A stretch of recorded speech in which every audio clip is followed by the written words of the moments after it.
হুজুর গৌসুল আজম বলছেন, যেই ব্যক্তির মধ্যে ভদ্রতা নাই সেই ব্যক্তির মধ্যে কাদেরিয়া তরিকা নাই।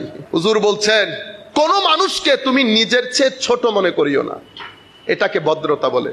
হুজুর, মানুষটা যদি বয়সে আমার ছোট হয়, যদি বয়সে ছোট হয় তো মনে করবা বয়স কম তো গুণও কম।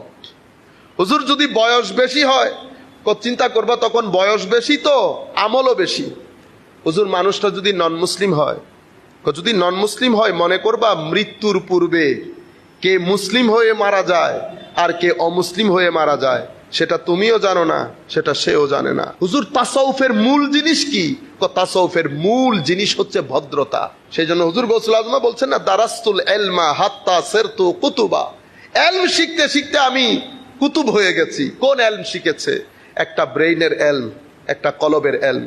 আমরা বর্তমানে মাদ্রাসা শিক্ষার মধ্যেও আমরা কলবের ইলমটা বন্ধ করে দিয়েছি।